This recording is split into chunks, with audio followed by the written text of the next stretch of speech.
महाराष्ट्रामध्ये वटपौर्णिमेला विवाहित महिला आपल्या पतीच्या दीर्घायुष्यासाठी व्रत करतात. पौराणिक कथेनुसार या व्रताची सुरुवात सावित्रीने आपल्या पती सत्यवानाचे प्राण यमराजापासून वाचवण्यासाठी हा व्रत केला होता. आता आपण बघणार आहे घरच्या घरी पूजा कशी करायची. वडाच्या झाडाच्या समोर पहिलं गणपती पूजन करायचं, 3 सुपाऱ्या मांडून पूजन करायचं, मग विडा, तांदूळ, सुट पैसे व सुपारीचं पूजा करायचे. त्यानंतर हळदीच्या 2 गवऱ्या मांडायच्या, नारळ व्हायचा व त्याची पूजा करायची. ही पद्धत आमच्या वाडवळ समाजामध्ये वसई विरार भागामध्ये केली जाते. त्यानंतर वडाला कापसाचे वस्त्र व दागिने व्हायचे व हार करून वडाची पूजा करायची.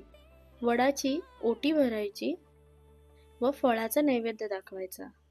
वडाला दूध व पाणी व्हायचं व कलशामध्ये सुतगुऱ्याला हळद कुंकू लावून तो पाण्यामध्ये ठेवायचा. आता वडाची आरती करून तुळशीच्या काढवात त्याने ओवाळून घ्यायचे. वडाला सुतगुण लावून 7 वेळा फेऱ्या मारायचे. इतर बायकांना हळद कुंकू देऊन पाया पडून त्यांना वाण द्यायचं.